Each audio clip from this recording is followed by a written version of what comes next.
Labą dieną, esu Raimondas Šlekys, UAB Saint-Gobain statybos techninis vadovas ir šiandien tema yra apie izover techninę izoliaciją ir turbūt pagrindinai kalbėsime apie vamzdynų izoliaciją ir taip pat naudojamas medžiagas ir kaip reikėtų montuoti. Bet prieš tai keletas sakinių apie mūsų įmonę. Mes priklausome Saint-Gobain tarptautiniam koncernui, įkurtas jisai buvo prieš 360 metų. Netvirtinsiu, kad tai yra seniausia įmonė Europoje, bet turbūt viena seniausių. Veikla 79 šalyse, 160 000 darbuotojų, į kurių skaičių taip pat įrašeinu.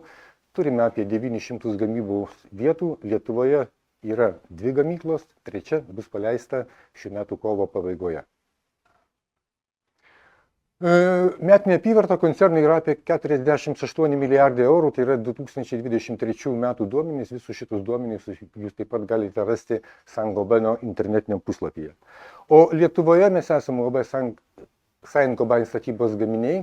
Matote kairėje pusėje prekinius ženklus, kuriuos turi Saint-Gobainas, mes juos ne visus atstovaujame, yra Lietuvoje ir kitos įmonės, kurie dirba.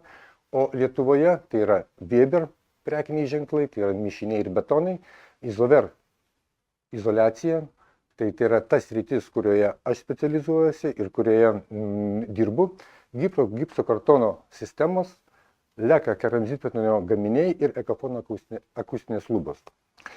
Kaip minėjau, mano sritis yra izover statybinė ir techninė izoliacija, pagrindinė specializuojuosi techninė izoliacija ir garso izoliacijai ir tiekėme statybinės izoliacijos gaminius, tas, kas yra skirta fasado apšiltinimui, pertvarų akustiniams sprendimams, taip pat apkrovas laikantis gaminiai, skirti plokštiems stogams, tinkuojamams sistemoms, betonuojamams grindims ir grindų konstrukcijoms. Techninės izoliacijos gaminiai tai yra pagrindinai švok, tai yra šildymas, vėdinimas, oro kondicionavimas, taip pat gaminiai pramoniai, įvairios technologinės įrangos, kaminų izoliavimui, jūrinė izoliacija ir kita izoliacija kaip originalios įrangos izoliacija. Jeigu kalbėsime apie šildymo vėdinimo sistemų gaminius, tai yra keletas pagrindinių gaminių, jų aišku žinoma ir daugiau. Tai visų pirma yra kevalai, vamzdynų šilumos garso izoliacija ir izoliacija nuo kondensato. Turime 2 tipų kevalus, Climpipe Section ALU2 ir U-Protect Section ALU2. Vieni gaminami yra Švedijoje, kiti gaminami yra Vokietijoje. Taip pat keletas skirtingų demblių vėdinimo, vėsinimo ortakiams ir įrangos šiluminiai izoliacijai. Labai unikalus dalykas yra nemetalinių ortakių sistema Climaver 360. Aš parodysiu, gal jums šitas dalykas yra truputį mažiau įdomus, jeigu tai mažai dirbama su vėdinimo sistemom, bet tai yra atskirais atvejais gali būti tikrai reikalinga. Ir taip pat įvairūs gaminiai, tai plokštės, dembliai, kevalų sekcijos, ugnies pariems ir dūmų kontrolės kanalams. Be to, Saint-Gobainas prieš 5 metų įsigijo Vokietijos gamintoją Kaiman, tai yra uždarų porų alvostraverinė izoliacija, skirta vėdinimo sistemoms, vėsinimo sistemoms ir šaldymo sistemoms. Dažnai sulaukiame klausimo, kiek ir ar tikrai aktuali vamzdynų šilumos izoliacija. Visi turbūt suprantam, kad tai yra tikrai labai svarbu, bet geriau turbūt pasižiūrėti skaičiais, kaip yra iš tikrųjų, nes kartais kiek tas yra svarbu. Aš tiesiog vakar padariau elementarius skaičiavimus, kokią įtaką turi neapšiltintas vamzdynas ir su kuo tai galima palyginti. Tai sakykime, turime vamzdynas, kurios ilgis yra 20 metrų, skersmuo DN50, tai yra 60 mm, terpės temperatūra, vidutinė terpės temperatūra tiekiama yra 50 laipsnių, aplinkos temperatūra, dažnai vamzdynai būna nutiesti rūsiuose, tai šilumos nuostoliai tokio neizoliuoto vamzdynų yra maždaug apie 60,5 Wm. Jeigu paimsime periodą gruodžio mėnesį, tai suminis šilumos nuostoliai šitam periodui yra 900 kWh. Izoliuotas vamzdynas matosi, kad aiškiai jau kelis kartus yra šiltesnės, bet palyginimui tam, kad galima būtų maždaug įsivaizduoti, ištraukiau duomenys tiesiog iš interneto, man patogiausia buvo, labai greit pateikė duomenys Šiaulių Energija, ten ir kainos, ir, sakykime, vidutiniai reikalingas šilumos poreikis apšiltinti 1 kvadratiniui būsto priklausomai nuo to, kada yra pastatytas namas. Tai kaip matome, kad tas 20 metrų vamzdynas, tai praktiškai jo šilumos nuostoliai neapšiltinto yra tokie patys, koks reikalingas poreikis 60 kvadratinių metrų butui apšiltinti. Kitaip tariant, tai yra didžiulis poreikis ir didžiuliai šilumos nuostoliai, jeigu vamzdynai yra neapšiltinti. Čia yra šildymo vamzdynas. Neužmirškime, kad taip pat turime karšto vandens vamzdynus. Jeigu šildymas mums reikalingas galbūt 5-6 mėnesius per metus, tai karštą vandenį mes turime tiekti visus metus. Todėl savaime suprantama, kad apšiltinti vamzdynus vienareikšmiškai reikia ir net jeigu jie yra taip, kaip anksčiau būdavo, reiškia, apšiltinta, šitą izoliaciją dėrėtų iš tikrųjų pakeisti. Kas reglamentuoja? Reglamentuoja įrenginių ir šilumos perdavimo tinklų šilumos izoliacijos įrengimo taisyklės. Tai galioja visiems praktiškai šilumos įrenginiam, taip pat ir vamzdynams, kurių terpės temperatūra yra nuo -60 iki +600 laipsnių. Kitaip tariant, tai apima ir mūsų visuomeninių pastatų, gyvenamųjų pastatų vamzdynus, taip pat apima ir pramonės objektus. Taisyklės yra universalios. Kas yra taisyklėse? Tai taikymo sritis savaime suprantama, šilumos izoliacijos įrengimo reikalavimai, izoliacijos storių skaičiavimai. Taisyklėse taip pat yra pateikiami orientaciniai šilumos izoliacijos storiai pagal norminius šilumos nuostolius. Iš karto pasakysiu, reiškia, kad yra ten ir pastaba, nes šitie storiai, suprantama, yra pateikti tokia paimtas vidutinė šilumos izoliacija arba netgi truputį blogesnė. Ir kaip taisyklė, jie nurodo, kad konkrečiu atveju turėtų būti vertinama konkretaus gamintojo gaminiai ir reikalingas izoliacijos storis turėtų būti apskaičiuotas pagal konkretaus gamintojo pateikiamas savybės. Taip pat yra lentelė, kur pateikiamos izoliacinės medžiagos, jų būdingos savybės ir kas yra pakankamai svarbu, kad anksčiau būdavo klausimų. Rekomenduojamas izoliacinių medžiagų parinkimas priklausomai nuo naudojimo paskirties. Nes labai dažnai būna, čia į projektą įrašytas vieno gamintojo gaminys, ar galime naudoti kito, viskas labai paprasta. Pasižiūrime, tiesiog yra duota lentelė, kurie gaminiai yra tarpusavį pakeičiami. Taisyklėse duodamos įrengimo rekomendacijos, bet taip pat mes turime, ir manau, tą turi kiekvienas gamintojas, jie pateikia savo, reiškia, įrengimo rekomendacijas, nėra ten didelių skirtumų, kaip taisyklė mūsų rekomendacijos galbūt yra patikslinčios ir kai kur netgi tiksliau, nes yra orientuota į konkrečius gaminius. Suprantama, kad jeigu mes kalbame visų pirma apie vamzdynų šilumos izoliaciją, tai yra svarbiausias produktas, tai yra vamzdynų kevalai. Ir nesigilinčiau jų charakteristikas, jūs labai nesunkiai galite, reiškia, pasitikrinti pagal eksploatacinių savybių deklaracijas. Šitas dokumentas privalo būti pateikiamas kiekvienu atveju, į kiekvieną objektą. Gaminiai, kaip matote, yra sertifikuoti, tai yra turi SIA ženklą, kas yra savaime suprantama, nes techninės izoliacijos gaminių ES be SIA ženklinimo tiekti negalima. Turi taip pat įvairius kitus sertifikatus, tai kaip M1, emisijų sertifikatą, EUCEPO sertifikatas parodo, kad tai gaminys nėra pavojingas sveikatai, tai yra nekancerogeninis ir nekelia tam pavojaus, jūrinė izoliacija ir apie 80% visų mūsų izover mineralinės vatos gaminių taip pat turi ir aplinkosauginės deklaracijas. Konkrečiai šitam kevalui viena deklaracija dabar ką tik pasibaigė, čia prieš porą mėnesių, tai atsiprašau, gal ne prieš porą, gal prieš pusmetį, žinau, kad balandžio mėnesį bus nauja pagal naujus reikalavimus, nes tie standartai, pagal kuriuos išduodamos aplinkosauginės deklaracijos, taip pat keičiasi, yra griežtinami ir manau, kad artimiausiu metu visiems produktams privalėsime turėti aplinkosauginės deklaracijas. Aš kaip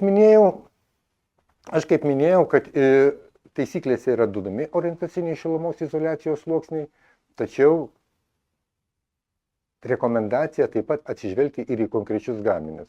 Ir čia matote lentelėje, kurioje mes pateikėme reikalingus izoliacijos storius priklausomai nuo terpės temperatūros, vamzdyno skersmens ir norminių šilumos nuostolius. Tokius dalykus mes turime, jeigu yra reikalinga ar tai montuotam, ar tai projektuotam, ar tai, sakykime, kitiems suinteresuotiem asmenim, šitą mes galime atsiųsti, taip pat mes turime techninės specifikacijas, kuriuose trumpai pateikiami ir izoliavimo reikalavimai. Izoliavimas, aišku, nėra sudėtingas kevalų, bet vis dėlto mes susidarėm tais atvejais, kaip mūsų prašo patikslinti ir pakankamai dažnai būna tai, kad nėra taip visiškai teisingai atlikta taip, kaip turėtų būti. Pirmiausia, reikėtų turėti tam tikrus įrankius, tai ir priedus, tai yra tikrai nieko sudėtingo, aš parodysiu čia, Tai yra pirmiausia, tai yra statybinis peilis, visiškai yra nesuprantama, kai, sakykime, mineralinę vatą bandoma pjauti su kanceliariniais peiliukais, tikrai kokybė nukentės ir izoliavimas tas. Peiliai bet kurioje parduotuvėje praktiškai galima įsigyti, ar tai konkrečiai mūsų, ar tai kitų gamintojų. Tai yra aštrus, nešimpantis praktiškai peilis, kurį tikrai rekomenduoju naudoti ne tik tai, reiškia, naudojant, dirbant su kevalais, bet taip pat ir su kita statybinė arba techninė izoliacija. Tai yra reikalinga. Ir vienas dar mažytis instrumentas, mažytis įrankis, kuris tikrai privalo turėti kiekvienas montuotojas, kuris dirba su mineralinės vatos gaminiais, reiškia ir lipniais paviršiais, tai yra elementari mentelė. Negalima juostelės išlyginti ranka, tai yra kokybė tikrai bus pakankamai žema. Reikalinga turėti tokį daikčiuką už keliasdešimt centų, kuris jį taip pat galima nesunkiai įsigyti, bet tikrai padės darbė ir darbų kokybė bus žymiai geresnė. Kiti įrankiai ir priedai, tai čia jau nuo kiekvieno gamintojo lipnės aliuminio juostos galvanizuota viela yra reikalinga kevalų sutvirtinimui. Kai kuriais atvejais mes leidžiam ir netvirtinti, šitą aš pasakysiu kada, bet iš principo tai yra labai tipinis tvirtinimo būdas ir Lietuvoje jo nemėgsta. Užsienyje praktiškai visi vamzdynų kevalai, be to, kad yra naudojama su lipne užlaida, yra tvirtinami galvanizuota viela arba, sakykime, kažkokiamis tai apkabomis. Susektuvas yra specifinis įrankis, čia jau daugiau naudojamas tada, kada yra naudojami dembliai, taip pat galima naudoti ir kevalų tvirtinimui, bet jis šiuo atveju nėra būtinas. Kevalų montavimas, pagrindiniai reikalavimai ir rekomendacijos. Tai elementarūs dalykai, iki naudojimo laikyti pakuotėse. Turėtų būti visiems labai suprantama, kodėl. Todėl, kad pirmas dalykas, kad nebūtų užterštas paviršius. Antras dalykas, tikrai tenka matyti, kai atveža glėbį kevalų, padeda, apdulka, aplamdomi, kitaip tariant, neturės prekinio vaizdo ir dar bus po to sunkiau izoliuoti. Minimali įrengimo temperatūra, konkrečiai šitiems kevalam, tai yra 0 laipsnių, mūsų rekomendacija yra 10 laipsnių, tai yra tam, kad būtų užtikrintas lipnios užlaidos ir lipnios juostelės sukibimas. Pakankamai dažnai tenka matyti, kai reiškia ir tiesą pasakius dabar rečiau, nes jau vis dėlto daugelis žino, kad atsivežus, sakykime, jeigu transportuojam kevalus arba jie buvo saugomi nešildomoj patalpoje, kas iš principo šitiems gaminiams yra leidžiama, bet jeigu mes juos atsivežim į izoliavimo vietą, kur aplinkos temperatūra 10 ar 15 laipsnių, būtina produktą išlaikyti bent 2-3 valandas tam, kad susivienodintų temperatūros. Šitas reikalavimas yra vėlgi ne dėl pačios izoliacijos, bet tai yra dėl to, kad būtų lipni užlaida dirbtų taip, kaip jai priklauso. Tai yra grinai dėl klijų. Ir savaime suprantama, kad kevalų paviršius, tvirtinimo detalės ir kiti gaminiai turi būti švarūs. Jeigu kevalas nebuvo laikomas savo originalioj pakuotėj, ten pragulėjo savaitę ar ten 2, jis savaime suprantama galėjo apdulkėti, galėjo būti užterštas ir po to nereikia stebėtis, kad lipni juostelė tiesiog nelimpa. Visos reikalingos išpjovos turi būti padarytos neuždėjus kevalą ant vamzdyno, bet turi pasimatavus ir išpjauname, tik tai po to dedame kevalą ant vamzdyno. Tai reiškia, ar tai reikalinga armatūros tvirtinimui, ar tai reikalinga pakabinimo elementams kažkokiem, tai visa tai turi būti padaryta prieš uždedant kevalą ant vamzdyno ir nenuimant lipnios užlaidos. Tam, kad teisingai užtikrinti lipnios juostelės suklijavimą, tai reikia nuimti, tada uždedam, paspaudžiam 3-4 vietose ir mano tą būtent parodytą mentelę po to išlyginame. Jokių būdų ne ranka. Jeigu ranka, tai šildymo kevalams tai tiesiog nebus estetinio vaizdo. Bet jeigu kartais reikalinga izoliacija nuo kondensato, tai yra šalto vandens vamzdynams, tai tokiu atveju nebus užtikrintas sandarumas ir galime gauti kondensatą. Klausimas dažnai būna, ar reikalinga sandarinti lipnia juostele skersinės ir išilginės siūlės. Išilginės siūlės savame suprantama, kadangi tam ta užlaida yra, bet visumoje tai kevalams skersinių siūlių, jeigu tai yra šiluminė izoliacija, netgi nebūtina sandarinti.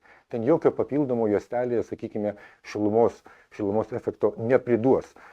Dėl estetikos, taip. Praktiškai tai visada yra ir daroma, bet jeigu techninių požiūrių pažiūrėsime, tai ten, sakykime, jokių šiluminių savybių nepakenks, tik tai savaime suprantama turi būti kevalai glaudžiai, jie turi būti suglausti. Vienas negali likti tarpelio. O šiaip juostelė gali būti naudojama, gali būti nenaudojama. Kaip sakiau, dėl estetikos jinai dažniausiai yra naudojama. Nuo kondensato yra privaloma ir yra būtina visada sandarinti. Alkūnių formavimas. Paprasčiausiai yra pasižiūrėti, jeigu nedidelio skersmens, reiškia kevalai, tai tiesiog 45 laipsnių jungtis. Žinoma, ne kanceliarinių peiliukų, nes tas pjūvis bus, jisai bus, sakykime, labai negražus ir jisai neišpildys tas, kas mums reikalinga yra. Šiaip ant kiekvienos pakavimo dėžutės yra parodyti kampai, kuriais reikia supjaustyti kevalą, kad išpildyti alkūnę. Tai yra parodyta didesniems kevalam. Čia jūs matote kairiai pusėje, tiesiog ant įpakavimo yra parodyti supjaustimo kampai. Užsienyje man teko matyti, netgi, reiškia, specialius parsiduoda, reiškia, šablonai, pagal kuriuos taip pat galima atlikti. Lietuvoje aš esu matęs, kad kelios įmonės yra pačios pasigaminusios šablonus, kad būtų galima tos kevalus supjaustyti atitinkamais kampais. Kaip taisyklė, papildom lipnios juostelės iš principo neužtenka tvirtinimui. Reikalingas papildomas kevalų sekcijų, kevalų tvirtinimas, galvanizuota viela. Tai maždaug užtenka 0,5 mm galvanizuotos vielos. Lietuvoje tikrai labai nemėgsta tvirtinti ir mes leidžiam atsižvelgdami į tai, kad iš tikrųjų, jeigu skersmuo yra nedidelis, yra iki 89 ir šilumnešio temperatūra yra mažiau 100 laipsnių, leidžiame tvirtinti užlaidą išilginėje jungtyje, bet papildomas tvirtinimas visada yra rekomenduojamas. Jeigu jau netvirtinam viela, tai tada bent poroj vietų per sekciją, reiškia, apvyniojame juostelę tam, kad ir dėl estetikos, ir dėl teisingumo tai yra geriau.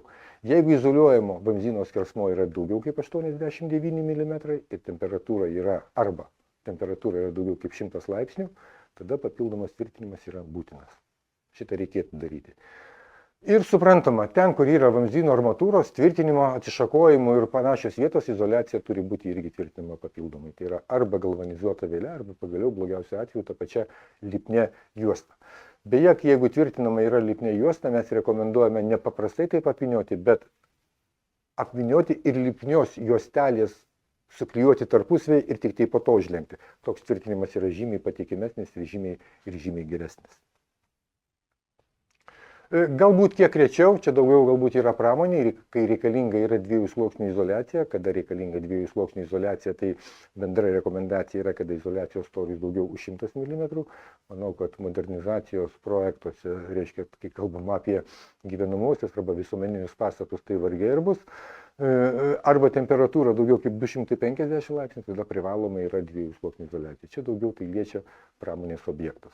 Bet yra kitas dalykas, tas, kas įrengiant prie išardomos armatūros, tai yra flanšą arba armatūrą, tai turėtume palikti tam tikrą atstumą, kad tą reikalą esant, tą įrangą būtų galima išmontuoti. Apskaičiuojama labai paprastai. Atstumas A yra varžto ilgis plus 20-25 mm tam, kad būtų galima uždėti įrankį. Vienas dalykas, ką tikrai norėčiau visų montuotojų atkreipti dėmesį ir verkia ypatingai naujoje statyboje, kai reiškia neteisingai yra įrengiamas vamzdynų, ar tai būtų nuotekų vamzdynai, ar tai būtų šildymo vandentiekio vamzdynai, neteisingai įrengiami vamzdynai tiek per perdangas, tiek per vertikalias atitvaras garso izoliacijos požiūriu. Reiškia, pakankamai dažnai tenka matyti, kad, sakykime, vamzdynas yra judriųjų grindų konstrukcija, tai yra tas, kas sprendžia garso izoliaciją tarp dviejų patalpų, yra tiesiog užbetonuojama ir dedamas standžios medžiagos, pavyzdžiui, polistireninis putlas ir vėl užbetonuojama. Taip yra daryti negalima, dėl to, kad šitoje vietoje mes turime labai standžią jungtį su vamzdynu ir garsas persiduoda, ypatingai smūgio garsas persiduoda labai gerai iš viršutinių patalpų į apatinės patalpas. Oro garso izoliacijai įtaka truputį mažesnė, bet struktūrinio arba smūginio garso įtaka yra iš tikrųjų labai didelė. Mes esam, čia ponams minėjau, kad esam atlikinėjom bandymus, kai ruošėm nacionalinį techninį įvertinimą, tai vienom objekte buvo matuojama 10 perdangų, 8 perdangos taip kaip ir prognozavom, tai nedidelis skirtumas, plus minus 2-3 decibelai, kas yra visiškai normalu, o štai 2 perdangos -8, -10 decibelų. Viena -8, kita 10. Ir tai buvo tik dėl to, mes suradom priežastį, nes turėjom nuotraukas, vien dėl to, kad buvo įbetonuotas nuotekų vamzdynas. Reiškia, tai totaliai sugadina garso izoliaciją. Tai šitą tikrai, kai jeigu jūs montuosit, tikrai prašau atkreipti dėmesį, kad po to, priežasties po to nustatyti, kai jau viskas yra padaryta ir pataisyti yra pakankamai sunku.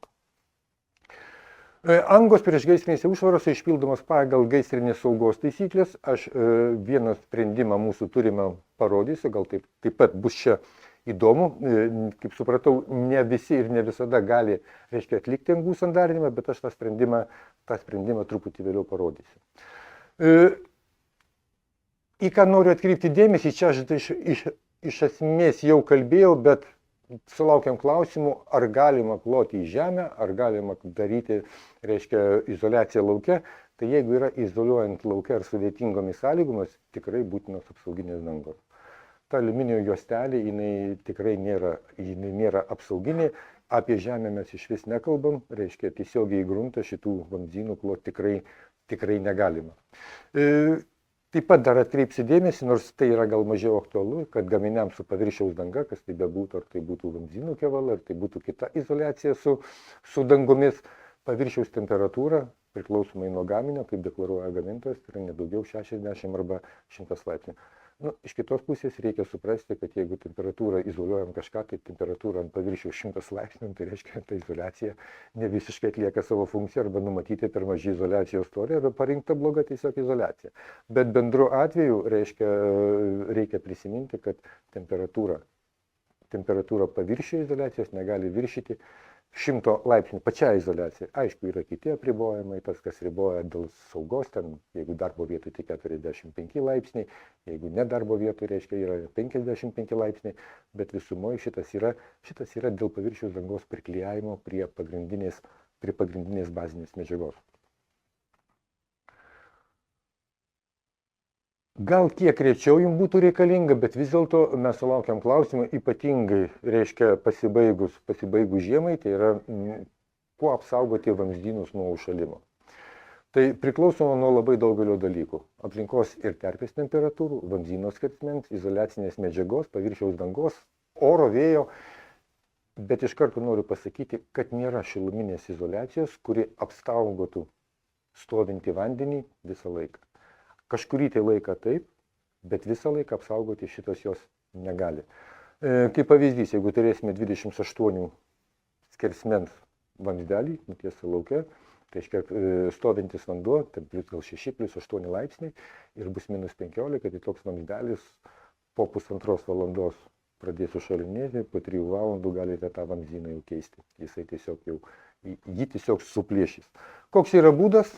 Efektyviausias apsaugos būdas yra šiluminė izoliacija plius šildymo kabeliai. Čia, sakykime, nuotrauka yra parodyta nuotekų vamzdynas, šildymo kabelio galingumas yra paskaičiuojamas priklausomai nuo sąlygų, ten tikrai nedidelis galingumas reikalingas, keli vatai, galime mes paskaičiuoti, taip pat aš manau, kad gali šitą labai gerai padaryti tos įmonės, kurios tos šildymo kabelius tiekia.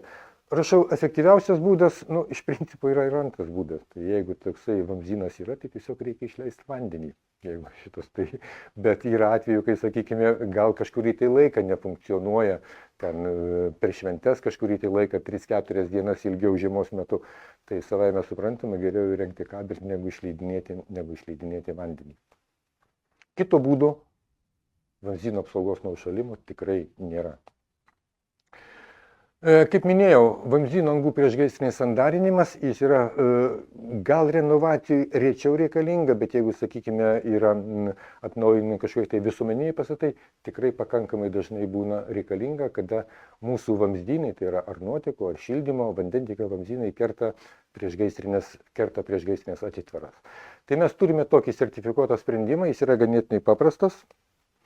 Prieš tai tiesiog noriu priminti, kad nereikėtų painioti dviejų dalykų. Tai yra vienas dalykas yra degumo klasifikacija, tai yra tai medžiagos charakteristika, kuri parodo užsiliepsnojimo fazėje, ar tai duoda kaip papildomą kurą liepsnai, ar tai tiesiog neleidžia jai vystytis. O atsparumas ugniai tai yra jau konstrukcijos geba. Reiškia, tai jau nėra atskiros medžiagos. Plyta yra nedegi, sakykime, bet atsparumo ugniai jinai neturi. atsparumą ugniai, atsparumą ugniai turės plytų mūras, tai yra konstrukcija. Tai jeigu mes kalbam apie atskirą medžiagą, tai atsparumo ugniai neturės, jinai turės degumo savybės arba nedegumo savybės. Degumo klasifikacijos euro klasės A1, A2 laikomos yra nedegios. Tos medžiagas, kurias aš jums rodžiau, tai yra iš principo visi techninės izoliacijos gaminiai, kuriuos mes tiekime, tai yra arba A1 arba A2 klasės. Atsparumas ugniai jau yra tam tikrais parametrais, tai yra pagal stabilumą R, tai yra ar ta konstrukcija sugeba išlaikyti atitinkamą laiką apkrovas, tai yra nesuirti, šiluminė izoliacija ir vientisumą.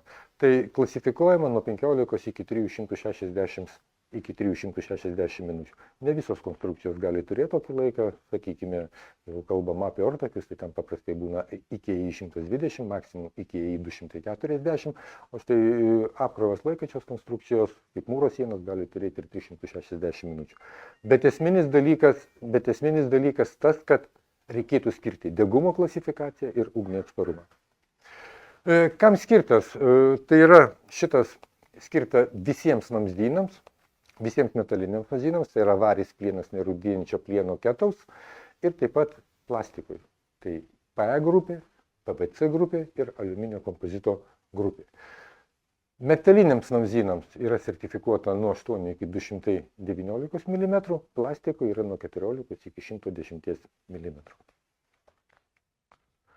Išpildoma yra pagrindinis produktas, yra izoliacija, ta pati universali izoliacija, kurią galime naudoti ir kitai paskirčiai, tai yra būtent šildymo, vandentiekio vamzdynams, taip pat tinka ir jūrinė izoliacija, bet ne klimpipe. Tik tai šitas kevalas eina. Tai su šituo kevalu mes galime išpildyti ugnį atsparumą. Kokie yra izoliavimo ir montavimo būdai? Tai yra keletas tų būdų. Tai yra, gali būti vietinis nepertraukiamas, tada, kada tik tai mums, sakykime, šiluminės izoliacijos nereikia, mes tik tai toj vietoj izoliuojame. Ištisinis nepertraukiamas, kaip taisyklė, jeigu jūs, sakykime, izoliuojam šildymo vamzdyną, tai mums reikalinga ne tik tai tą vietą, reiškia išpildyti, kad būtų ugnį atsparumas, bet taip pat mums reikalinga ir išsaugoti šilumos nuostolius. Tai tada izoliuojamas visas vamzdynas. Gali būti ištisinis nutrauktas, tai yra per atitvarą nepilnai izoliuojama ir netgi gali būti nesimetrinis. Tai yra keletas būdų. Montavimo būdai atskiro vamzdyno anga, tai yra visiškai suprantama. Vienas vamzdynas gali būti kelių vamzdynų angos, tai yra linijinis arba grupinis variantas. Taip pat ir gali eiti kombinacijos. Reiškia, leidžiama daryti taip, kad toj pačioj angoj izoliuojant, vienas vamzdynas gali būti plastiko, kitas vamzdynas gali būti metalinis, izoliacijos gali glaustis.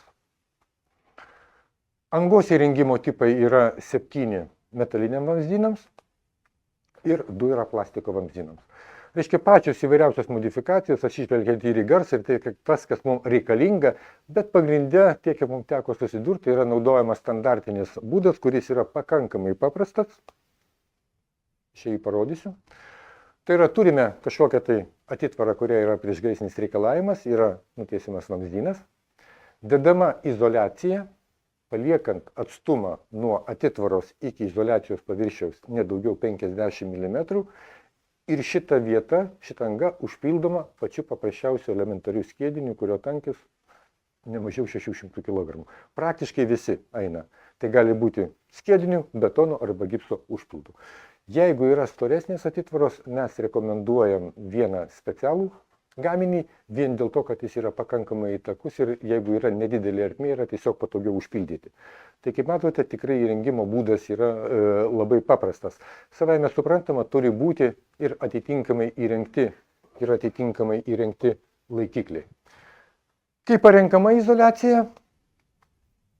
Yra tiesiog duodami brėžiniai, priklausomai nuo to, kokį mes turime vamzdyną, ar tai yra vertikalus vamzdynas, ar tai yra horizontalus vamzdynas. Ir pateikiamos diagramos. Tai apatinė yra plastiko vamzdynai, tai sakykime nuotekoms. Nurodoma, kad nuo 16 mm iki 110 izoliacijos storis nuo 20 iki 100 mm. Klausimas, kodėl nuo 20 iki 100? Priešgaisriniam reikalavimui išpildyti užtenka 20 mm, bet galbūt reikalinga tas, kad mums reikalinga papildomas kažkas tai, ar tai šilumos izoliacija, ar tai reikalinga izoliacija nuo kondensato, tai tokiu atveju pasirenkam pagal tą kitą reikalavimą. Tai tokiu atveju bus išpildyta ir priešgaisrinės savybės, bus išpildytas ir šiluminis arba izoliacija nuo kondensato. Lygiai tas pats yra ir metalo vamzdynai, čia yra parodytas horizontalus vamzdynas, reiškia izoliacijos storis išpildomas daugiau kaip 20 mm. Jeigu reikalingas tik tai priešgaisrinis reikalavimas yra, tai reiškia naudojam 20 mm, jeigu reikalinga išpildyti dar ir papildomą šiluminį reikalavimą, naudojama izoliacijos storį, kuris reikalingas išpildyti šiluminiam reikalavimui. Dažnai mūsų klausia, ar iš tikrųjų, reiškia, vamzdynų izoliacijai galima naudoti demblius. Taip, iš tikrųjų galima, nors mes yra bendra rekomendacija, kad nedidelio skersmens vamzdynams, o tokius mes laikome iki 140, netgi iki 168, geriau naudoti kevalus. Tai yra žymiai efektyviau, žymiai paprasčiau ir lengviau izoliuoti. Be kita ko, reikėtų atkreipti dėmesį, kad gamintojai rekomenduoja izoliacijos storius, naudojamus izoliacijos storius, priklausomai nuo skersmens. Tai yra, jeigu turime 20 mm storio izoliaciją, tai jinai gali būti vyniojama ant 50. Tai yra maksimalus skersmuo, minimalus skersmuo yra 50 mm. Turbūt būtų visiems labai keista, jeigu, sakykime, ant 50 vamzdžio bandytų užvynioti 100 mm storio izoliaciją. Nu, technologiškai tai tikrai yra labai sudėtinga. Ir kitas dalykas, ką norėčiau atkreipti dėmesį, kad kaip pasiskaičiuoti reikalingus demblio ilgius. Jeigu reiškia, tiesiog nebūtina atsiminti, tik apvalyje mes susidarėm Tik apvalyje mes susidarėm pakankamai dažnai, kad yra neteisingai apskaičiuojamas demblio ilgis ir netgi būna atveju, kai, sakykime, izoliuojami nuo kondensato, reiškia apskaičiuoja pagal išorinį vamzdyno skersmenį, bet ne pagal skersmenį su izoliacija, uždeda ir palieka viršui plyšį. Teko tokių dalykų matyti, ortakiam, kuris sako, bėga, kondensatas bėga. Savaime suprantama, kadangi turime neizoliuotą dalį. Todėl visada prisiminkite, kad izoliacijos reikalingas ilgis apskaičiuoti tam, tai yra skersmuo plus 2 izoliacijos storiai, padauginta, kaip visi gerai žinom, iš 3,14. Stačiakampiam ortakiams yra tiesiog perimetras ir 4 izoliacijos storiai. Gaminiai, kurie yra naudojami, tai aš jau šiek tiek rodžiau, tai yra įvairius dembliai, čia labai daug į juos, reiškia, nesigilinsiu, yra jų kelios rūšis, galbūt reiškia, čia yra, ten buvo tiesiog vadinamas krim, tai yra techninis demblys, čia yra lamelės tipo demblys, galbūt čia tiesiog yra truputį įdomesnis, kitas tai yra demblys ventilamo A+, lamelės demblys, tai yra prieš tai rodyto demblio modifikacija, bet jisai kuo yra ypatingas, jis turi lipnų paviršių. Reiškia, lipnus paviršius, kuris apsaugotas yra apsauginė danga, labai paprasta, nereikalingas joks, va šitam dembliui nereikalingas joks papildomas tvirtinimas. Todėl, sakykime, jeigu įrenginėjam kažkokius tai didesnius vamzdynus arba įrenginėjam ortakynus, tai jam papildomas tvirtinimas, laikantis gamintojo nurodytų taisyklių, yra nereikalingas. Tiesiog. Tik tai vienas dalykas, į ką norėčiau atkreipti dėmesį, sulaukdavom pradžioj, kai mes pradėjom prieš keletą metų tiekti, ar tikrai gerai prisiklijuoja ar nesiklijuos. Mes sakom, tik tai jūs pasimatuokit prieš klijuodami, nes paprastai sulaukiam antro klausimo, kaip priklijuoja, jeigu neteisingai pakrypęs, kaip nuimti. Nenuimsite. Tai prilimpa, kad jeigu yra teisingai daroma, tai tas tvirtinimas yra tikrai labai patikimas ir nieko papildomo, jokių vėlų, jokių papildomų, sakykime, juostelių skersai vynioti tikrai nereikalinga. Šiaip bendros, jeigu izoliuojam ar tai ortakius, ar tai didesnius skersmens vamzdynus, taisyklės yra iš esmės tos pačios. Reiškia, galvanizuota viela, plastikinėmis arba metalinėmis juostomis, metalinės juostomis turbūt naudojama čia galbūt ne šiem pramoniniam lamelėm, kur yra aukštos temperatūros ir maždaug trijose vietose tiesiniam metrui. Išilginės siūlės visada rekomenduojama, kad būtų žemiau vamzdžio centro ašies arba ortakio centro ašies. 2 ar daugiau sluoksnių izoliacija turi būti persimta. Jūsų darbe turbūt šitas mažiau reikalinga. Izoliuojant nuo kondensatų, lygiai taip pat kaip ir kevalam, visas siūlės yra labai būtina kruopščiai sandarinti. Tai gali būti karštų būdų klijuojamos juostomis, kai kurie montuotojai šitą labai mėgsta, bet visumoje užtenka paprastų juostelių, rekomenduotume nesiauresnė kaip 50 mm. Ir vėlgi, jeigu naudojam sudėtingom sąlygom arba laukia, būtinos yra apsauginės dangos. Tai yra metalinės skardinimas arba PVC specialios dangos. Įrankį, kurį aš prieš tai rodžiau, tai būtent, reiškia, yra naudojamas tada specializuotas įrankis, naudojamas tada, kada mes naudojame demblius, tai kad nenaudoti ten tų visų juostelių ir, sakykime, nenaudoti ir kad nenaudoti galvanizuotos vielos, yra specialus įrankis, kuris tokiamis kaip kabėmis sukabina ir šito yra pilnai pakankama. Aišku, skersinė jungti po to, tai yra, atsiprašau, išilginė jungti po to vis dėlto yra rekomenduojama užklijuoti. Kaip minėjau, ML3 plus demblys, tai yra modifikacija su lipniu paviršiumi, klijuojama temperatūra naudojimo, izoliavimo nuo plus 5 iki plus 30 laipsnių ir maksimali panaudojimo temperatūra yra plus 50 laipsnių. Labai mėgsta šitą demblį naudoti, jeigu yra kažkokia, tai sakykime, šiluminės talpos. Sako, kas bus, jeigu bus 70 ar 80 laipsnių. Tai jeigu jūs izoliuojate šaltą, tai jums labai patogu su šituo dembliu izoliuoti, o po to, jeigu ta temperatūra, žinote, kad kils aukščiau 50 laipsnių, jūs tiesiog užizoliavę sutvirtinkite. Tai yra, jis atliks tą pačią funkciją, kaip paprastas ML3 lamelės demblys. Bet įrengti bus žymiai patogiau. Būdas, kurio tikrai nerekomenduočiau naudoti, yra negalima naudoti, kartais tenka matyti, reiškia, kad yra tiesiog šilumos izoliacijos sluoksniai viens ant kito uždedami. Tai yra ir estetika kenčia, ir čia, sakykime, tos savybės yra tas. Tai tikrai taip nereikėtų, turėtų būti suglausta izoliacija, pakankamai dažnai yra daroma papildoma užlaida. Tai papildoma užlaida nuimant izoliaciją ir po to sujungiama ir tada klijuojama ta užlaida papildomai. Ir dar kai kurie gaminiai, kurie naudojami aukštos temperatūroms, jūsų atveju gal šitas yra, reiškia, rečiau naudojama, bet yra techniniai dembliai, armuoti metalinių tinklų ir jų darbo temperatūros jau yra pakankamai aukštos. Čia jau daugiau yra pramoniai, taip pat naudojamos ir kitų aukštų temperatūrų paviršiaus izoliavimas. Tai pramoniai vamzdynai, kaminai, dūmtakiai, talpos, katilai, technologinė įranga ir visa kita. Vėlgi, kaip ir visada pabrėžiu, naudojant gaminį lauke yra būtinos apsauginės dangos.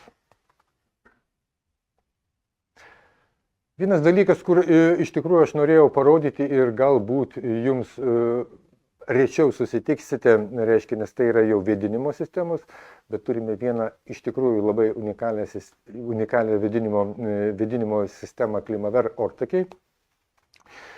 Kas tai yra? Tai aš jį vadinu protingų gaminių, mano labai mėgstamas gaminys.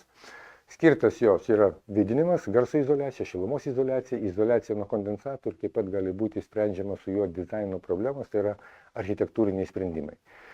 Gal taip čia daug reikėtų, reiškia, kalbėti, bet pradžioje aš parodysiu, kur tai yra, reiškia, kur yra taikoma. Taikoma visom pastatų grupėms, kas yra su jais padaryta, tai yra Nacionalinė filharmonija, Nacionalinis dramos teatras, Kongresų rūmai, visiškai neseniai baigtas Klaipėdos muzikinis teatras, naudojama daugiabučiuose, gydymo įstaigos, mokymo stalios studijos, taip pat privatūs namai. Kad geriau būtų suprasti, 2 trumpus videofilmus. Tai pradžiai pasižiūrėsime, kaip yra montuojama, po to visą sistemą. Nu, ir neina.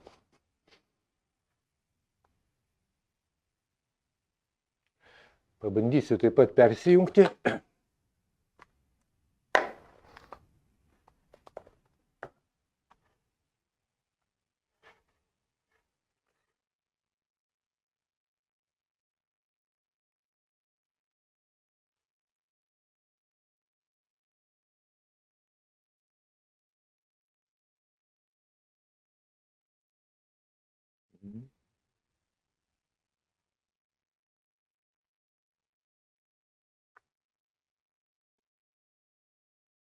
Iš pradžių, tai pradžiai parodysiu taip, kad būtų aiškiau, kas tai yra. Čia parodo tiesią dalį, kaip yra montuojama, o po to pristatysiu, o po to parodysiu visą sistemą. Šitas žmogus yra labai įgudęs, nieko čia sudėtingo nėra. Montuotojai pradžiai gal sako tas, tai yra specialūs įrankiai, didelių matmenų mineralinės vatos plokštės. Įrankių pagalba jos yra supjaustomas. Čia mes turime mineralinę vatą, būtent, tai yra nemetaliniai ortakiai.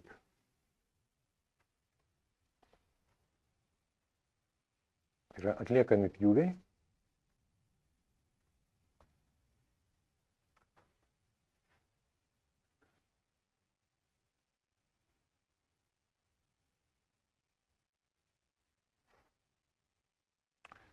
Išpjautos vietos tiesiog labai lengvai išsiima.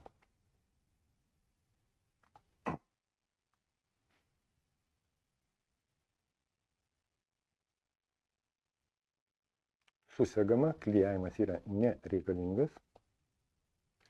Ir vėlgi mūsų ta mentelė, kurią aš minėjau, kad kiekvienas montuotojas turėtų būti, su tiesiog yra lipni juosta, speciali lipni juosta.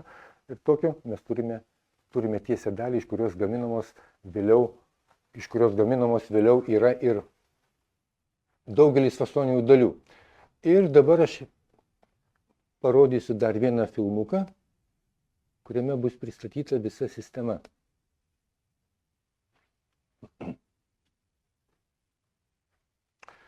Jūs galite labai nesunkiai, jeigu bus, reiškia, pasižiūrėti, YouTube'as yra pilnas šitų, tai reiškia, čia tokia kaip, sakykime, kaip animacija, bet yra tiesiog pilnas YouTube'as gyvai parodo, kaip montuoja. Tai sistema sudaro, kaip minėjau, didelių matmenų specialios mineralinės kietos ir standžios vatos plokštės.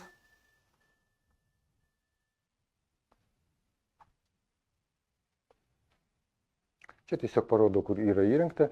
Mes Lietuvoje galbūt po kelis tūkstančius kvadratų parduodam, sakykime, gamykloje, tai yra šalyje, kurioje gaminama ir eksportuojama, ten maždaug po 8-10 milijonų kvadratinių metrų kasmet yra pagaminama šitų ortakių. Labai efektyvi garso izoliacija. Jeigu mes kalbam apie garso izoliaciją, tai šitas ortakis iš principo jis dirba kaip slopintuvas. Tai apačioje parodyti yra metalinis, kaip elgesi, ir, reiškia, viršui buvo kreivė, kaip sugeria garsą šitas ortakis. Sistemą sudaro plokštė, reikalingi klijai fasoniniam dalim, turi gamyklinį žymėjimą ir taip pat parodo oro srauto greitį. Oro srauto greitis, paaiškinsiu vėliau, kodėl jis yra nurodomas. Pagaminti reikalingi specialūs įrankiai. Čia jau, sakykime, su statybiniu universaliu peiliu mes šito padaryti negalim, yra 4 įrankiai, susektuvas.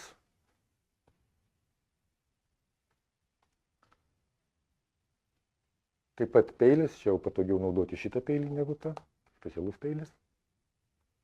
Ir liniuotė, kuri labai palengvina ir pagreitina visą montavimą. Tai yra nereikalinga atlikti, jeigu mes turime ortakio matmenis, mums nereikalinga nieko papildomai montuoti, už mus šitą padaro liniuotė. Juostelės priklausomai nuo to, koks yra paviršius, ir taip pat mano tai jau rodyta be mentelių. Be mentelių santechnikoje tikrai niekaip. Visur jos yra būtinos.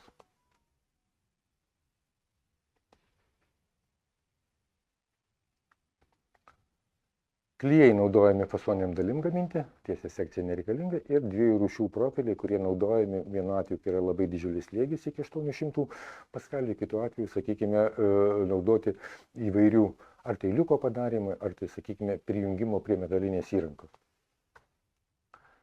Kaip gaminama?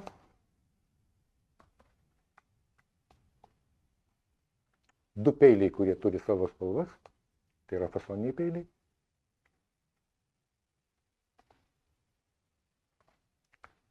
Kaip sakiau, kai turime liniuotę, žinome, sakykime, kad reikalinga kažkoks tai matmuo, matosi labai gerai, reiškia, gamins ortakį, kurio vidinis matmuo yra 39 cm, pridėjau liniuotę tiesiog ir atliekami pjūviai mėlynų peiliu. Paspaudžiama, kad matytume paskutinę vietą. Atsiprašau, raudonų peilių, mėlynas yra platesnis. Vėlgi, pakartojam, čia jau mažesnę kraštinę atsimatavom. Vėl kartuojam ilgesnę kraštinę.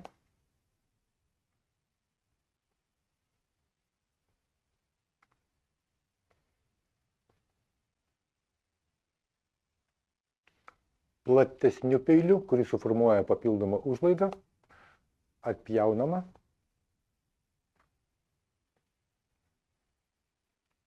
Labai nesunkiai išimama, nuo šito paviršiaus yra nuvaloma, netgi nelabai, sakykime, pilnai ten nugrandyti nereikia. Šitos jungtys labai lengvai įsikelia.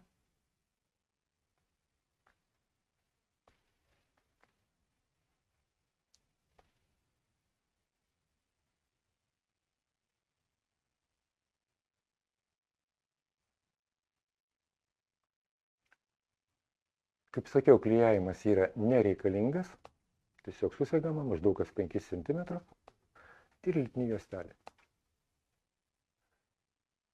Turime pagamintą tiesią sekciją, be mentelės niekur. Turime pagamintą tiesią sekciją ir iš jos galima daryti praktiškai visas fasoninės dalis, išskyrus reduktorius. Reduktoriai yra gaminami atskirų plokščių metodų.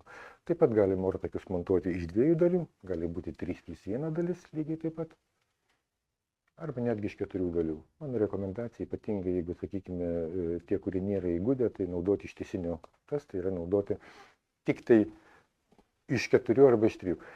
Papildomas gamyklinis žymėjimas, kuris labai palengvina fasoninių dalių gamybą.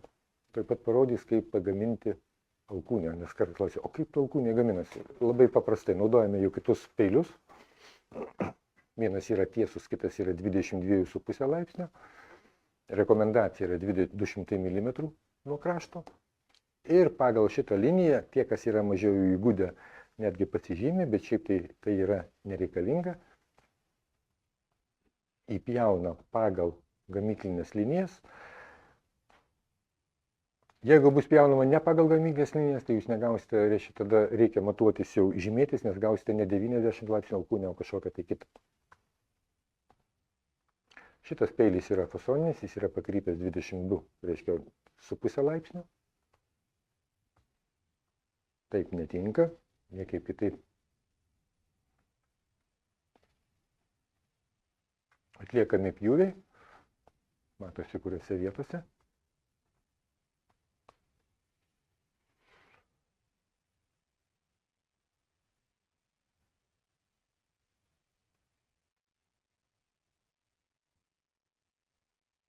Užbaigia pjauti.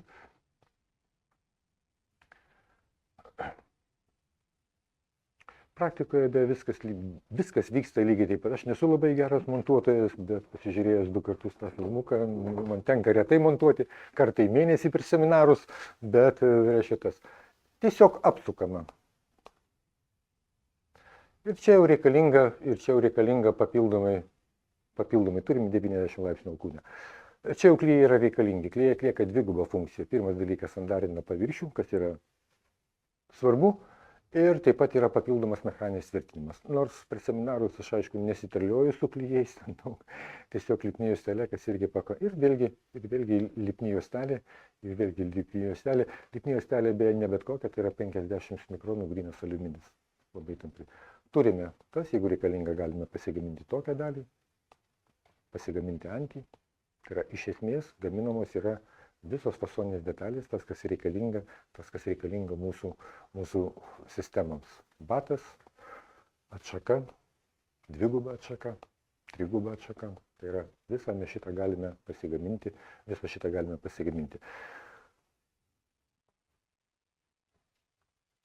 Ir šone matosi taip pat, čia aš parodžiau jums filmuką, kuris yra kaip animacinis, o šone ten, sakykime, tų mokomųjų filmų yra labai įsivedus į YouTube Klimaver, ten jums tų filmų duos, aš kiek žinau, ten 15 ar 16, jeigu nedaugiau, reiškia ilgesnių, trumpesnių, bet šitą galima pasižiūrėti.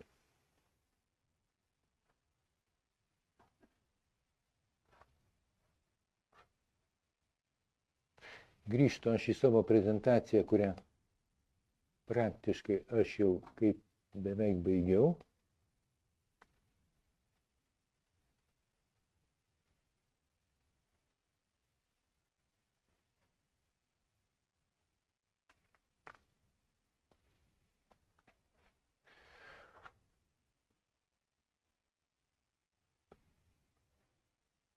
Labai svarbu yra darbų kokybė.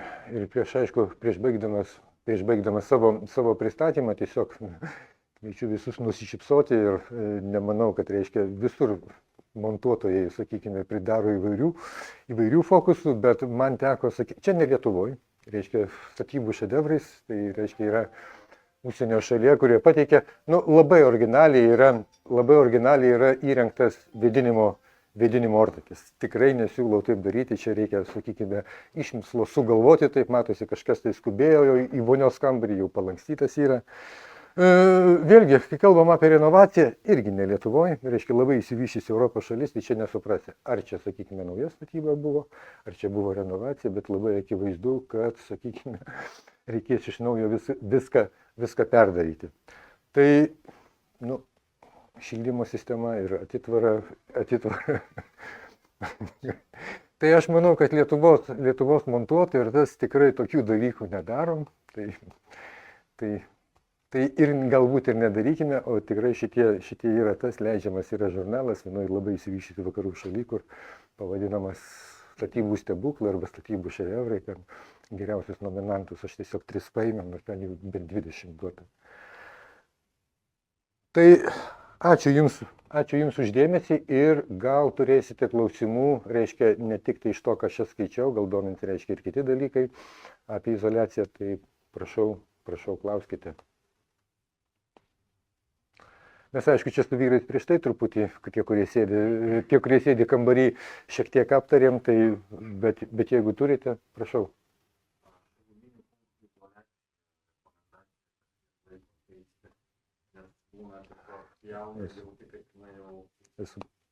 Aš supratau klausimą. Jeigu teisingai panaudota, tai iš principo klausimas yra tai, kokią, ne kas kiek keistų, jūs klausėte, iš esmės, koksai gyvavimo, reiškia, laikas yra. Palankiom sąlygom, man teko matyti, nėra tokio, kaip sakykime, kaip garantinio, niekur nebus nurodyta, bet literatūrai nurodo, palankiom sąlygom 40 metų. Jeigu labai nepalankios sąlygos, tai turbūt daugiau būtų vertinama kaip, sakykime, tinkuojami fasadai. Ten kažkur tai apie 15-20 metų. O jeigu palankiom sąlygom, tokios kaip vidaus atitvaros ar tai vamzdynų šilumos izoliacija, ten kur temperatūros 40 metų, jeigu nieko blogo nepadarysite, viskas tvarkoje yra. Kalbate apie išorės? Ne, aš kalbu apie, čia konkrečiai buvo apie vamzdynų. Aš apie lauką, nežinau, nes ten yra, jeigu matote, vamzdynai yra lauke. Ir ypač pramonės vamzdynai, ten yra kiti dalykai, ten yra toksai dalykas kaip CUI, Condensation under Insulation. Tai yra kondensacija reiškia ant vamzdynų, ten yra visai kiti reikalai. Tai yra labai didžiulės problemos pramoniai, ten gali tekti keisti žymiai dažniau, ypatingai jeigu priklauso nuo proceso.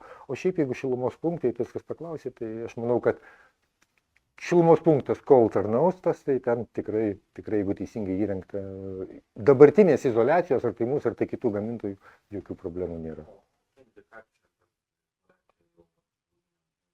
Pamatysite, kad už energiją daugiau mokate. Aš manau, kad, o jutimiškai tikrai turbūt nejausite, jeigu temperatūros, reiškia, yra 50-60 laipsnių, be abejo, gaminant mineralinės vatos izoliaciją yra naudojami įvairūs trišikliai. Organiniai, neorganiniai ir visa kita, jie išgaruoja, pradeda garuoti maždaug prie 150 laipsnių. Jeigu pas jūs 50-60 laipsnių, jūs net nepajausite nieko.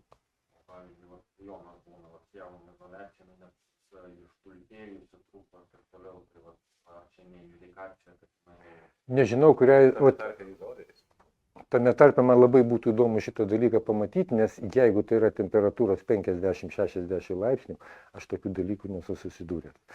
Teko matyti, kai buvo, reiškia, uždėjo ant pramonės vamzdynų, kur buvo 300 laipsnių vienu sluoksniu izoliavimo. Šilumos punkte tikrai, jeigu turite, kvieskitės, tikrai mane, aš labai noriu pamatyti, nes šito negali būti. 50-60 laipsnių tai yra temperatūra, kur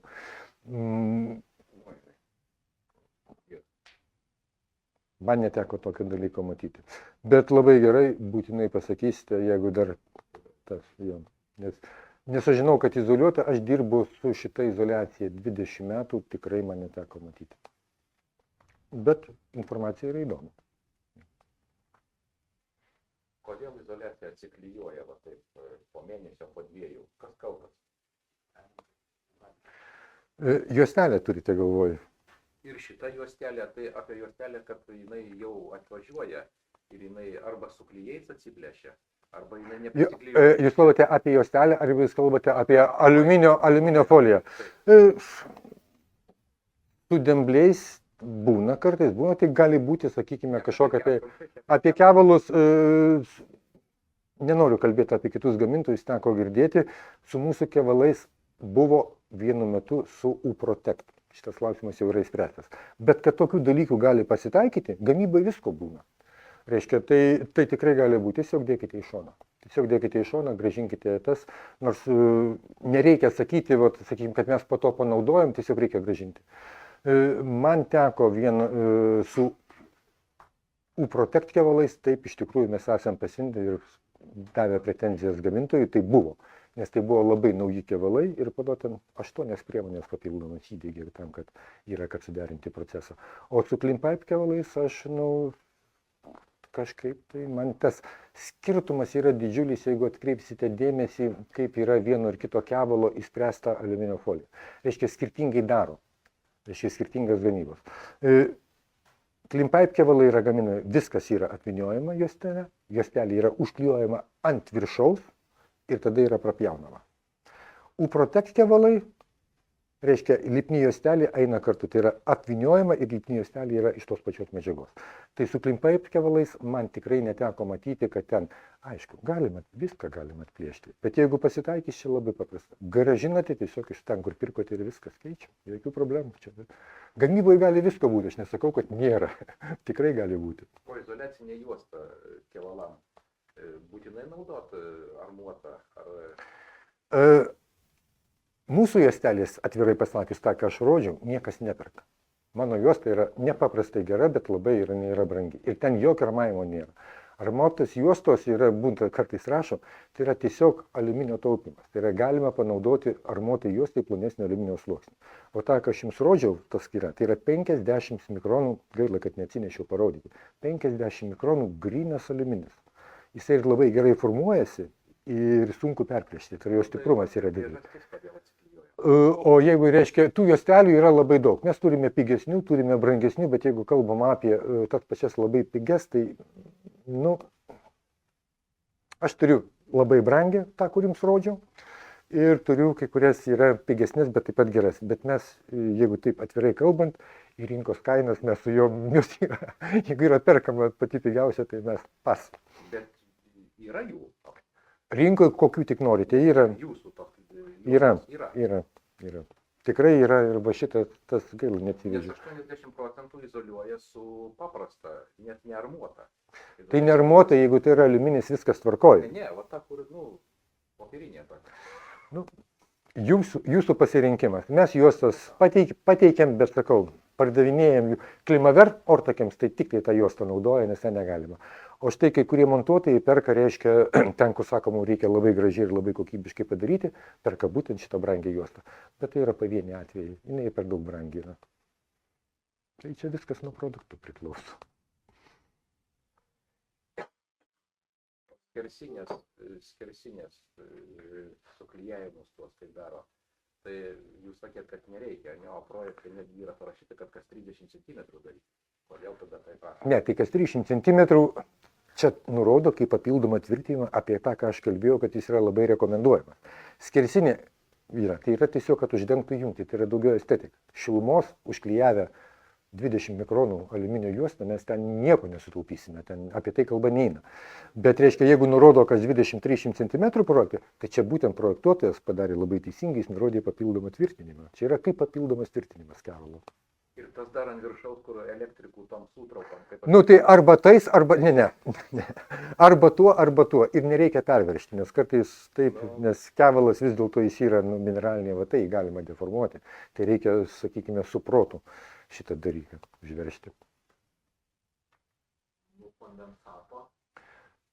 Taip pat yra tinkami šitie kevalai, yra tinkami, reiškia, galima paskaičiuoti, koks yra reikalingas storis, priklausomai nuo aplinkos sąlygų, priklausomai, reiškia, nuo temperatūros šalto vandens.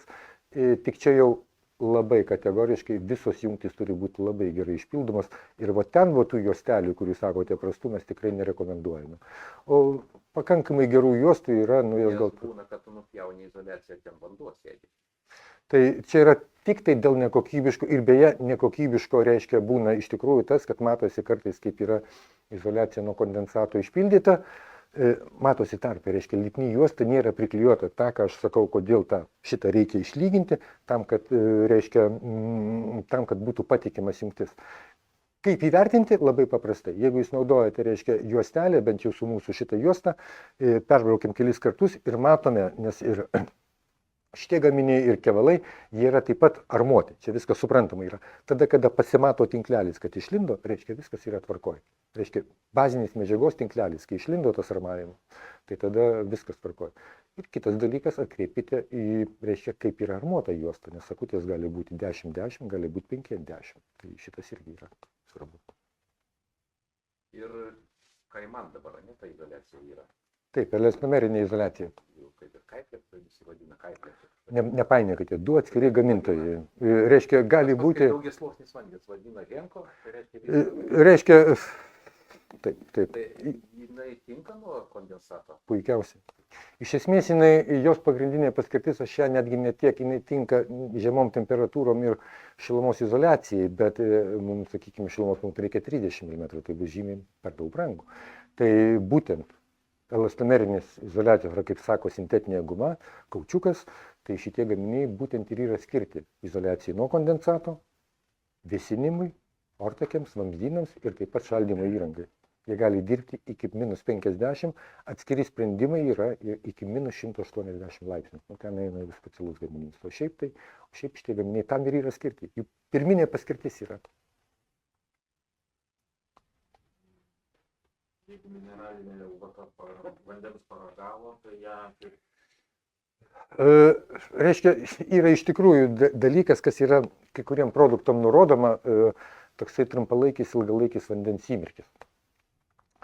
Bet tai, reikia, kevalams man šitas parametras yra absoliučiai nesuprantamas. Jeigu vamzdukas prakiuro, tai remontuokime vamzdį, ta izoliacija tas.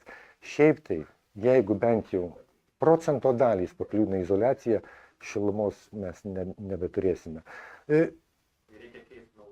Iš principo, jeigu prakiuro vamzdis, tai reikia tą kevalą metam, iš jo nieko nebus.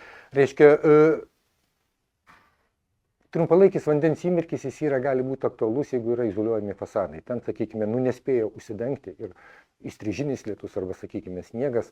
Tai šitas parametras daugiau parodo taip, kaip izoliacija sugeba išdžiūti esant normaliom sąlygom. Tai ten jis yra iš tikrųjų gali būti aktualus. O tokia izoliacija, kaip, sakykime, vamzdynų arba dembliai, tai jeigu pakliuvo bent truputį drėgmės, tai yra negerai. Tai yra negerai. Kiek aš prisimenu, dabartinėse nežinau, bet ankstesnėme statybos technikos reglamente buvo nurodyta maksimalus kiekis, tai jeigu neklystu, 0,4%.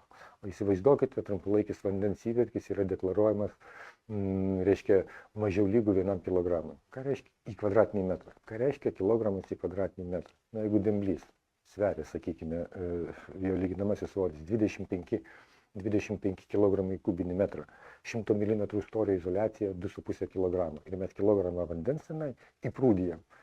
Iš jo nieko neliks. Tai šitas parametras jis daugiau toksai reikia su juo protingai elgtis. Aš skaitau, kad jis daugeliu atveju būna visiškai perteklinis. Bent jau vamzdynų izoliacija jis yra absoliučiai nereikalingas. Vokiečiai beje jį deklaruoja taip pat. Čia turbūt yra ta sąlygoja, kad čia daugiau marketinginis dalykas yra, įrašo ir tada jau reikalauja. Bet šiaip tai yra grinai, vamzdynų izoliacija yra visiškai neaktualus. Mineralinės vatos kevalai, ne dabar, tai čia tik tai parašymas, kad mineralinė, ar jinai iš tikrųjų iš kažko tai išnyko. Kas tai yra mineralinis? Reiškia... Kaip dažnai rašo, akmens vatos kevalai Supratau. ir Zover. Supratau, jau čia. Taip kaip jūs pasakėte, Henko vamzdis, taip ir akmens vata, kadangi pradžioje atidarė, tai reiškia kito gamintojo gamykla, tai kaip bendrinis pavadinimas akmens vata.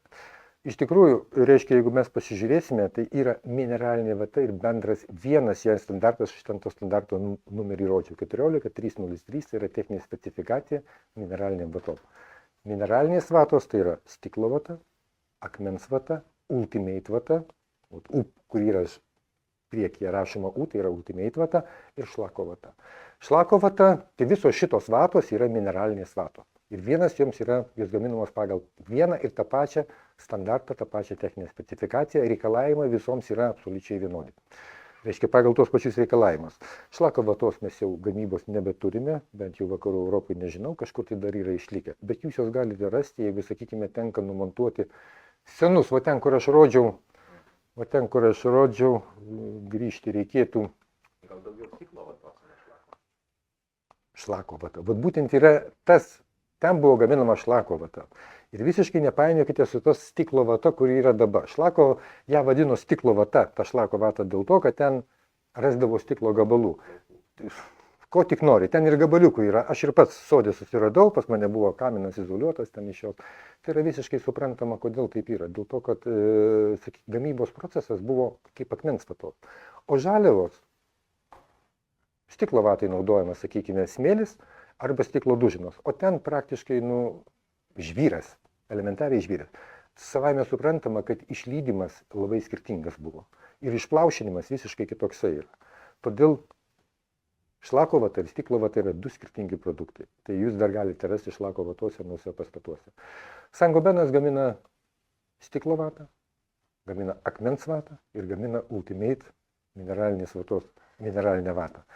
Beje, tai yra vienintelis gamintojas, kuris turi šitą produktą. Ultimate vata yra patentuotas, niekas kitas negamina. Galima paskaityti, kad stiklo vata yra uždrausta jau.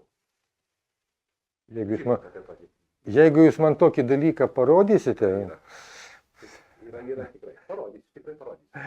stiklo vata, aplamai visos mineralinės vatos, visi gamintojai praktiškai turi EUCEP sertifikatus. Jeigu jinai būtų uždrausta, tai aš čia nestovėčiau. Patikėkit manim, Saint-Gobain, kuris yra turbūt didžiausias mineralinių vatų gamintojas pasaulyje, tai turbūt iš karto tas rytis užsilenktų žaibiškai, jeigu tai būtų. O kad rasti galima, sakykime, socialiniuose tinkluose įvairių dalykų, tai aš niekiek neabejoju.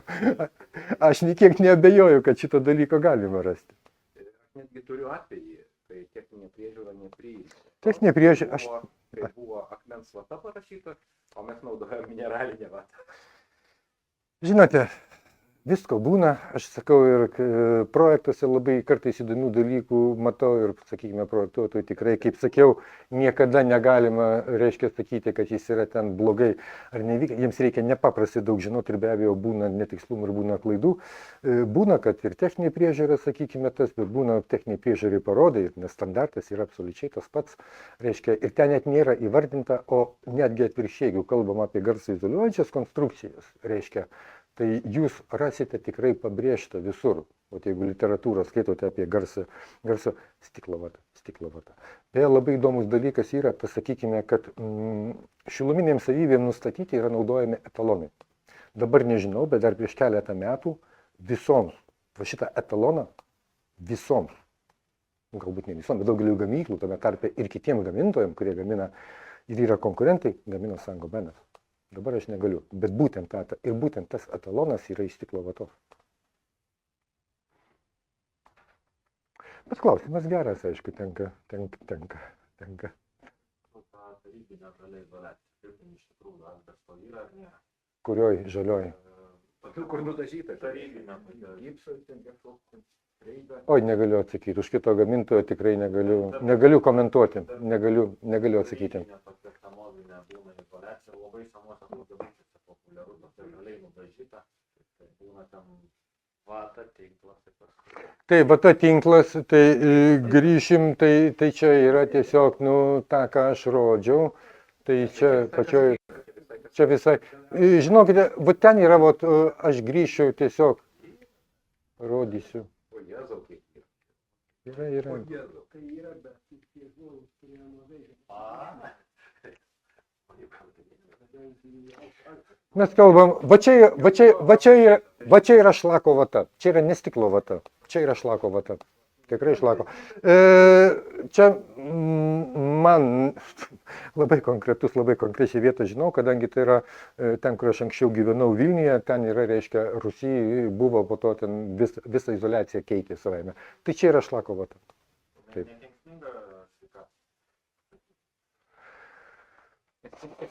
Nuiminėjant kokią procedūrą čia. Nuiminėjant, aš beje neparodžiau, iš tikrųjų reikia laikytis tam tikrų taisyklių, ypač jeigu dirbate, kada yra virš akių.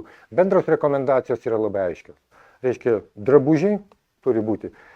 Daugelis, ne tik tai reiškia, su visom vatom, ir su akmens vata, ir tas, nors dabartinės, sakykime, vatos, kur mūsų yra, tai ten toks kaip vilna švelniai yra, bet vis tiek pjaustant gali būti. Geriau dirbti su pirštim, aš, pavyzdžiui, galiu dirbti ir be pirštinių pjausto, bet yra žmonių, kurie, iš karto vos ne alergiją jaučia, iš tolo jau matydami tą produktą. Jeigu dirbam nevėdinamoj patalpoj, tai geriau naudoti kaukę, tikrai, nes pjaustant ypatingai su šita vata ir be jokios abejonės, jeigu taip dirbam ir dirbam viršaus, turi būti akių apsauga. Čia tai tikrai tas. Čia be abejo gali durti, iš tikrųjų, čia nieko nuostabaus. Tiek stiklo, tiek akmens, tiek šlako vata yra tos bendros taisyklės, kurias, reiškia, minimalūs tie reikalavimai, kurių reikėtų. Ar gali dirginti odą? Savai nesuprantama, taip, žinoma. O tokie dalykai, kai nuiminėjai vatą, pas mus visą laiką skaitosi kaip darbas su asbestu. Jau iškart lenda po tą ir jau kiti reikalavimai prasideda. Gali būti. Šito aš negaliu.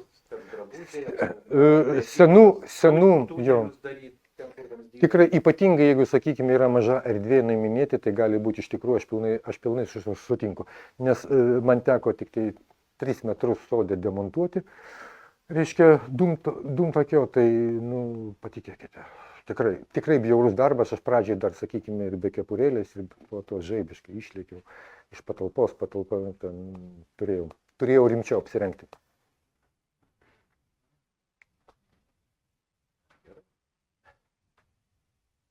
Manau, kad su laiku bėgant tikrai pakeisime šitą. Tai yra. Ir viešoje referens šiluminės savybės yra toli gražu, reiškia, jos ten. Visur reikia keisti. Galbūt ne visi. Šilumos trasos, taip. Bet kol stovi, tol turbūt stovi, ir stovės. Dabargi šiluminiai tinklai jau turbūt niekas neizoliuoja mineralinėm vatom. Viskas eina iš anksto izoliuoti vamzdynai, kas yra visiškai suprantama, kitos technologijos.